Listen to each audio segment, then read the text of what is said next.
आपने दिल्ली के red light area GB road के बारे में तो बहुत सुना होगा। वहां पर एक दिन जब बहुत ज्यादा चहल पहल होती है, यानी कि पुलिस आ जा रही होती है, तो सभी लोग खड़े होकर देख रहे होते हैं कि आखिर यहाँ क्या होने वाला है। दोस्तों, वहां पर कुछ ऐसा अजीब घटित होता है कि वहां से करीब 1200 से ज्यादा लड़कियों को बरामद किया जाता है, जो कि उस देह व्यापार में संलिप्त थी। और फिर पुलिस जब उन लड़कियों से ये पूछते हैं कि आप लोग किसके द्वारा यहाँ पे आई गई हैं, कैसे मंगाई गई हैं या फिर कौन है, तो सभी के मुंह से सिर्फ एक ही जवाब निकल रहा था, वो था सायरा बेगम का। यानी कि सायरा बेगम नाम की जो एक महिला होती है, उसके द्वारा ही उन लड़कियों को यहाँ पर लाया गया था, पाला गया था और फिर उनसे देह व्यापार जैसे गलत धंधे में धकेला गया था। जी हाँ दोस्तों, मैं भीषम का आपका स्वागत करता हूँ बीपी थॉट में। पूरी जानकारी लिए बने रही हमारे साथ वीडियो में अंत तक।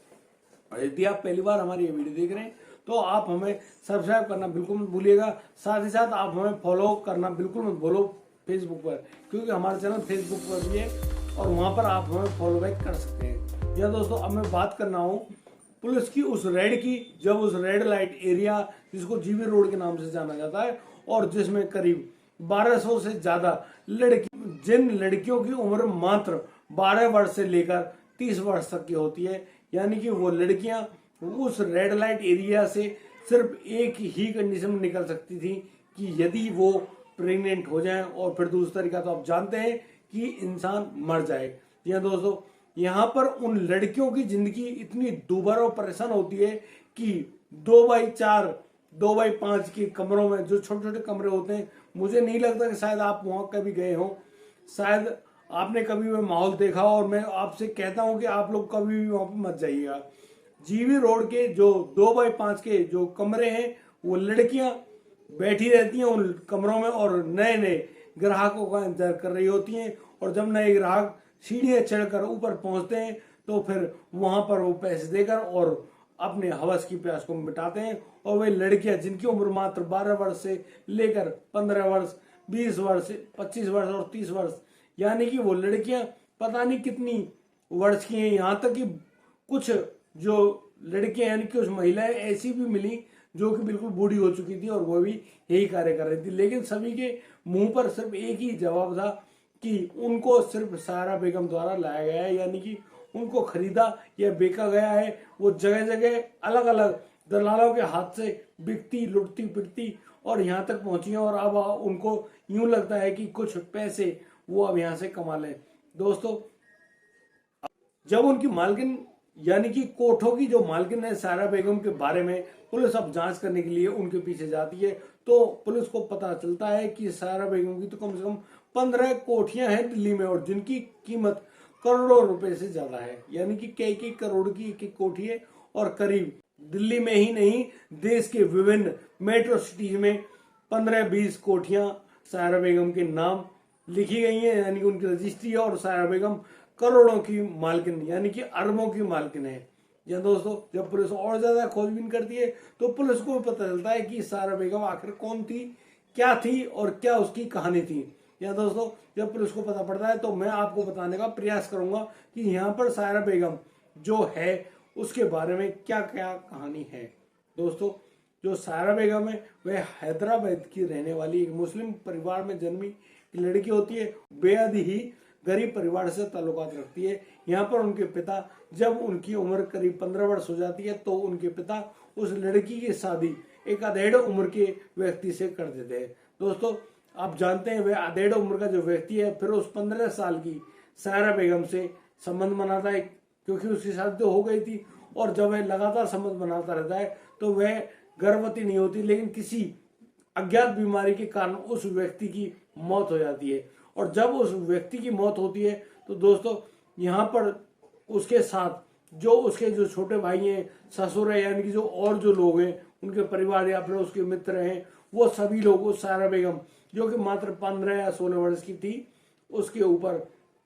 अपनी हवस की प्यास को मिटाते हैं। यानी कि बहुत सारे लोग उस पर गंदी नजर रखते हैं और इसी गंदी नजर के मद्देनजर उसके साथ बुरा कृत्य किया करते थे। दोस्तों, जब यहाँ पर बहुत ज्यादा परेशान हो गई थी सायरा बेगम, तो वह फिर एक दिन अपने उस घर को छोड़ देने का निर्णय करती है और फिर वह निकलती है वहां से बहुत दूर। वह जाकर रेलवे स्टेशन दिल्ली जाने वाली एक रेलगाड़ी में चढ़ जाती है और वह रेलगाड़ी अभी 2 या 3 दिन बाद दिल्ली पहुंच जाती है और दिल्ली पहुंचकर वह निकल जाती है। दोस्तों यहाँ पर सारा बेगम को भूख का सामना भी करना पड़ता है और उसके पास कोई पैसे नहीं होते, वह कहाँ रुके, कैसे क्या करे, उसके पास कुछ नहीं होता है, वह काफी ज्यादा परेशान हो रही होती है। दोस्तों अब उसको तब वह रात को जब सो रही होती है तो उसको वो 3 लोग उस लड़की को सोते हुए वहां से उठा लेते हैं जब वह फुटपाथ पर सो रही होती है। और जब फुटपाथ पर वह सो रही होती है तो 3 लोग उसके साथ फिर वही बुरा करते हैं, यानी दुष्कर्म करते हैं और दुष्कर्म करने के बाद उस लड़की को मात्र 12,000 रुपए में उस लड़की को जीबी रोड के एक कोठे पर बेच दिया जाता है। और जब वह कोठे पर पहुंच जाती है तो दोस्तों अब उसके साथ कुछ इतना बुरा और कितना इतना विचित्र होने वाला था कि आप भी जानकर हैरान रह जाएंगे। दोस्तों यहाँ जब जीबी रोड में वह लड़की, अब उसको कोठे पर बिठा दिया जाता है और उसी छोटे से कमरे में जो कि 2x5 का होता है उसमें बिठा दिया जाता है। और यहाँ पर अब वह दिन के 12 बजे से लेकर और रात के 3 बजे तक वह लड़की अब लगातार वहां आने वाले ग्राहकों की सेवा कर रही होती, यानी कि अब उनके साथ शारीरिक संबंध बना रही होती है। आप जानते हैं जीबी रोड के रेड लाइट एरिया में कार्य क्या होता है। और यहाँ पर वह जो लड़की है करीब अपने ऊपर से यकीन मानिए कि 200 से 250 आदमियों को निकाल देती, यानी कि उसको यह तो मालूम चल रहा था कि उसके साथ हो बहुत बुरा रहा है, लेकिन उसको इस बात को लेकर संतुष्टि थी कि उसके पास अब पैसे भी आ रहे हैं। दोस्तों यहाँ पर इसी प्रकार से उसका जीवन नरक तो बन चुका था, लेकिन वह इसी नरक में अब जीने के लिए अपने आप को समझ रही थी सही, और उसके दिमाग में कुछ अलग तरह के विचार आ रहे होते हैं। आप यह तो जानते हैं कि रेड लाइट एरिया में अक्सर पुलिस की रेड पड़ती रहती है, क्योंकि यह इन कार्यों में बहुत ज्यादा परेशानी होती है, बहुत सारे लोग परेशान होते हैं। और फिर वह जब पुलिस रेड पड़ती है तो करीब 600 लड़कियों को, जो कि सारा बेगम की तरह थी, उनमें एक सारा बेगम भी थी, एक रेड पड़ती है और पुलिस उन सभी लड़कियों को वहां से लेकर पुलिस थाने में पहुंच जाती है। पुलिस थाने में करीब 2 दिन वो बंद रहती हैं। तो कभी उन लड़कियों के रहनुमा जो लोग होते हैं जो उनको खरीदते हैं या बेचते हैं, या फिर कोठों के जो मालिक होते हैं वो लोग आते हैं, या परिजन आते हैं और उन लड़कियों को वहां से छुड़ाकर, यानी कि उस हवालात से छुड़ाकर अपने घरों की तरफ ले जाते हैं। लेकिन यहाँ पर सायरा बेगम अकेली रह जाती है उस हवालात में, जिसको ले जाने के लिए कोई भी राजी नहीं था, यानी कि वह किसी को नहीं जानती थी या फिर कोई उसे नहीं जानता था। दोस्तों फिर वह वहां से निकलती है और निकलने के बाद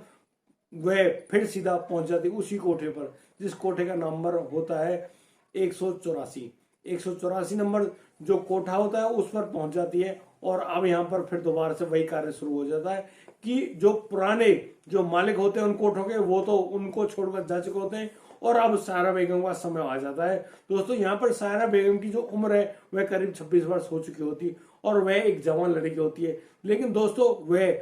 इतने दिन वहां पे कार्य करते हुए उस एरिया की, उस रेड लाइट एरिया की उन कंडीशनों को समझ गई थी कि किस प्रकार से लोग और लड़कियां यहाँ पे आती हैं, किस प्रकार से कार्य होता है और किस प्रकार से वह कमाती है। दोस्तों अब यहाँ पर अब जो लड़की है यानी कि सायरा बेगम, उसने पैसा कमाना शुरू कर दिया और वह अब लड़कियों को खरीदना बेचना भी शुरू कर दिया, यानी कि वह अब अन्य दलालों से उन लड़कियों को उनके मुंह मांगे दामों पर खरीदती और फिर उसी कोठे में बेच देती, यानी कि उन्हीं कोठों पर रख लेती और फिर उनके साथ वही बुरा कृत्य होता और उसी बुरा कृत्य करने वालों लोगों से वह पैसे कमाती। और दोस्तों यहाँ पर उसकी जो कमाई है वह अब दिन रात बढ़ती हुई जा रही थी। इस कमाई के तहत अब उसके बाद जो पैसा था, अब उसने उस पैसे को इन्वेस्ट करना शुरू कर दिया, यानी कि उसने दिल्ली में 2-4 कोठियां ली और जहां पर वह रहती थी, और उसने गाड़ी घोड़ा भी लिए और उसने दिल्ली से बाहर जो मेट्रो सिटी यानी कि बेंगलुरु जैसी सिटी में भी अपनी कोठियां बनाई और वह अब ठाट बाट से रहने लगी और उसके नाम से ही अब वह कोठा चलने लगा। यानी कि आप जानते हैं उस रेड लाइट एरिया में अब उसका जो दबदबा था वो इस प्रकार से कायम होता जा रहा था। उसने एक एक करके करीब 8 कोठों को खरीद लिया था, यानी कि अब उसके नीचे करीब 1000-1200 लड़कियां काम कर रही थी। और आप जानते हैं कार्य क्या होता है दोस्तों, अब जो सायरा बेगम की उम्र करीब 30 वर्ष होती है और वह काम कर रही होती है, तभी वहां पर एक लड़का आता है जिसका नाम अशफाक हुसैन होता है। वह मेरठ से अपने घर से भागकर आया था, क्योंकि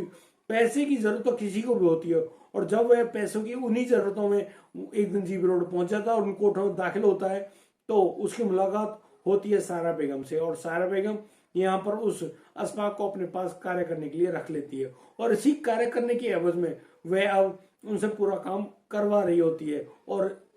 कब उसकी नौकरी प्यार में तब्दील हो जाए खुद अशफाक को भी नहीं पता चलता। यानी कि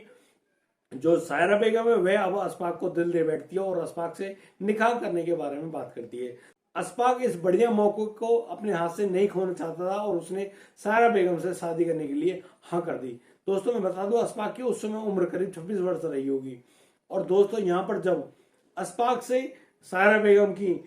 शादी हो जाती है यानी निकाह हो जाता है तो अब तो उनका और भी कारोबार बहुत तेज बढ़ने लगता है और अब वो दिन रात और देश की विभिन्न बैंकों में उनके पैसे जो कि नगद रूप में जमा हो रहे थे, साथ ही साथ विदेश की बैंकों में भी उनके पैसे अब जमा हो रहे थे। और दोस्तों इसी प्रकार से सायरा बेगम ने अपना साम्राज्य इतना जबरदस्त गठित कर लिया कि वह कभी उड़ीसा, कभी आंध्र प्रदेश, कभी मध्य प्रदेश, कभी पश्चिम बंगाल, कभी कर्नाटक, यानी कि देश के किसी भी प्रांत को नहीं छोड़ा जहां से उसने अपने पास लड़कियों को खरीद कर अपने कोठों पर नहीं रखा हो। और वह अब इसी मामले में दिल्ली के विभिन्न राजनीतिक लोगों के संपर्क में भी आ गई थी और हमने यहां तक सुना है कि उसने अपने दिल्ली में चुनाव लड़ने की भी घोषणा करी थी, लेकिन किन्हीं कारणों से वो पीछे हट गई थी। दोस्तों यह कार्य तो बहुत बुरा है और इस कार्य को करने वाले लोग बहुत गंदे होते हैं और उनकी बहुत गंदी मानसिकता होती है। लेकिन यहाँ सायरा बेगम के जब जीवन में इतना बुरा कृत्य हुआ तो उसने उसका बदला लेने के लिए खुद अन्य लोगों को भी उसी मामले में धकेल दिया। वह चाहती तो और अन्य लड़कियों को भी बचा सकती थी, यानी कि उनके साथ कोई बुरा कृत्य नहीं होता। लेकिन अब सायरा बेगम को भूख थी तो सिर्फ पैसों की और वह अब पैसों को कमा रही होती है। दोस्तों मेरा किसी भी मामले में इस प्रकार का प्रयास नहीं होता कि किसी भी मैं अपनी जो बात है उसमें किसी की आत्मा को या दिल को ठेस पहुंचाऊं, लेकिन हमारा आपके सामने इन खबरों को लाने का सिर्फ एक ही मकसद होता है कि आप लोग सुख में रहें, सतर्क रहें और अपना ख्याल रखें, परिवार का भी ख्याल रखें और ये ध्यान रखें कि कहीं किसी के साथ कोई हादसा ना हो जाए। दोस्तों आज के लिए सिर्फ इतना ही, कल फिर मिलता हूं एक नई स्टोरी के साथ। तब तक के लिए आप बढ़िया रहें, सुरक्षित रहें। जय हिंद, जय भारत।